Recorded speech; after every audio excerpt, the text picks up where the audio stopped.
আসসালামু আলাইকুম রহমতুল্লাহ। প্রিয় দর্শক, আজকে ফ্যাটি লিভার সম্পর্কে গুরুত্বপূর্ণ কিছু তথ্য আপনাদের সাথে শেয়ার করব।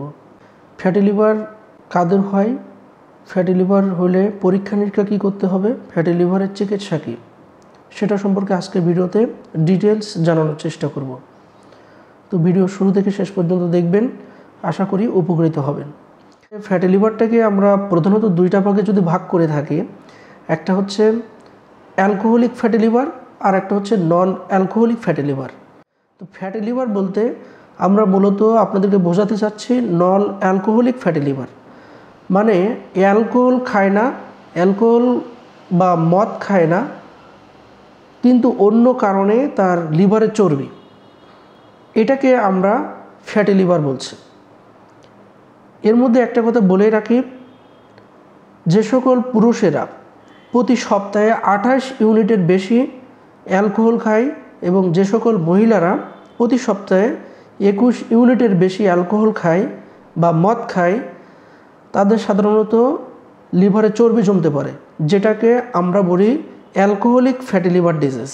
তো ফ্যাটি লিভার ডিজিজটা আমাদের মেডিকেলের একটা টার্ম আছে, সেটা হচ্ছে আমরা মেটাবলিক সিনড্রোম বলি। এই মেটাবলিক সিনড্রোমের সাথে অনেকটা জড়িত। তো মেটাবলিক সিনড্রোমে 4টা জিনিস থাকে। একটা হচ্ছে অবিসিটি বা স্থূলতা, 2 নম্বর হচ্ছে টাইপ 2 ডায়াবেটিস মেলাইটাস মানে ডায়াবেটিসের প্রবলেম, 3 নম্বর হচ্ছে হাইপারটেনশন উচ্চ রক্তচাপের সমস্যা, এবং 4 নম্বর হচ্ছে ডিসলিপিডেমিয়া বা কোলেস্টেরল বা চর্বির সমস্যা।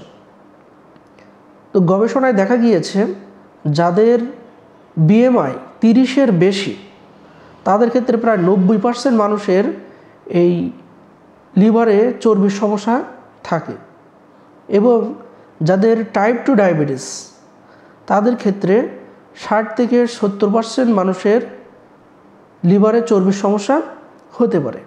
লিভারে চর্বির সমস্যা হলে রোগীরা আমাদের কাছে প্রধানত কি কি সমস্যার কথা বলে।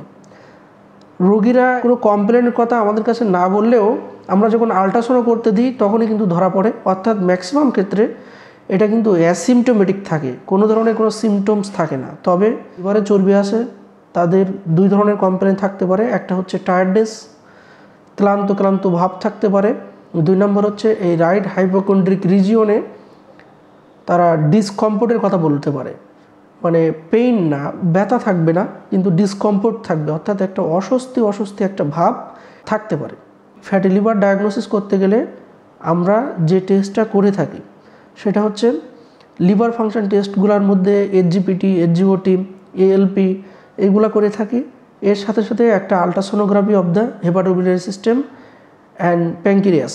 হেপাটোবিলিয়ারি সিস্টেমের আলট্রাসোনোগ্রাফিতে সাধারণত ফ্যাটি লিভার ধরা পড়ে, এবং সোনোলজিস্টরা খুব সুন্দর করেই এটাকে ডিফারেন্সিয়েট করে দেন যে এটা গ্রেড 1, গ্রেড 2 না গ্রেড 3 কোন স্টেজে আছে, ফাইব্রোসিস বা সিরোসিস পর্যায়ে চলে গিয়েছে কিনা সেটাও কিন্তু তারা ডিফারেন্সিয়েট করে দেন। তো লিভার ফাংশন টেস্ট এবং আলট্রাসোনোগ্রাফি এটাই আমরা বাংলাদেশে প্রধানত বেশি করে থাকি। এরপরেও সিটি স্ক্যান, এমআরআই বা লিভার বায়োপসি এগুলো আমরা করে থাকি, কিন্তু বাংলাদেশে লিভার বায়োপসি খুবই কম করা হয়। দর্শক, ফ্যাটি লিভারের চিকিৎসা কী? ফ্যাটি লিভারের চিকিৎসার কথা বলতে গেলে সবার আগে আমাদের বলতে হবে যে আপনার যদি কোনো কোমরবিডিটি থেকে থাকে বা প্রি এক্সিস্টিং কোনো ডিজিজ থেকে থাকে, সেটাকে কন্ট্রোল করতে হবে সবার আগে। আপনি যদি ওবেস হয়ে থাকেন তাহলে আপনার ওজন কমাতে হবে, এবং বিএমআই সেটা অবশ্যই 25-এর নিচে নিয়ে আসার চেষ্টা করতে হবে। 2 নম্বর হচ্ছে আপনার যদি হাইপারটেনশন বা উচ্চ রক্তচাপের সমস্যা থাকে তাহলে প্রেশারটা অবশ্যই কন্ট্রোলে নিয়ে আসতে হবে। 3 নম্বর হচ্ছে আপনার যদি ডায়াবেটিস থাকে, ডায়াবেটিসটাকে কন্ট্রোলে নিয়ে আসতে হবে। 4 নম্বর হচ্ছে আপনার যদি ডিসলিপিডিমিয়া থাকে বা চর্বির বা কোলেস্টেরলের কোনো প্রবলেম থাকে, তাহলে অবশ্যই কোলেস্টেরলটা কোনো রেজিস্টার্ড ডাক্তারের পরামর্শ অনুযায়ী কোলেস্টেরল কমানোর জন্য ওষুধ খেয়ে আপনার কোলেস্টেরলের লেভেলটা ঠিক করে নিতে হবে। অনেকে ইক্যাপ জাতীয় ওষুধ খায়। ইক্যাপ এই ফ্যাটি লিভারে কার্যকরী, এইটা এখনও প্রমাণিত হয়নি। বাজারে আরসোডিওক্যালিক অ্যাসিড নামক এক ধরনের ওষুধ পাওয়া যায়, এটাও এখনও পর্যন্ত ক্লিনিক্যালি প্রমাণিত হয় নাই যে চর্বির পরিমাণ কমিয়ে দেয়। ফ্যাটি লিভার নিয়ে আমরা এত বেশি চিন্তিত কেন? ফ্যাটি লিভার হলে কী সমস্যা হতে পারে? ফ্যাটি লিভার হলে প্রধানত যে সমস্যাটা হয় সেটা হচ্ছে লিভার ফাইব্রোসিস বা সিরোসিস হতে পারে। এক কথায় পরবর্তীতে ওখান থেকে কিন্তু লিভার ক্যান্সার হতে পারে।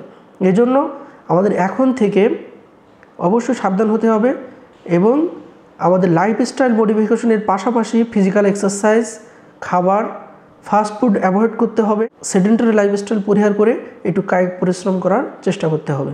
তো ভালো থাকবেন সবাই, সুস্থ থাকবেন। আসসালামু আলাইকুম ওয়া রাহমাতুল্লাহ।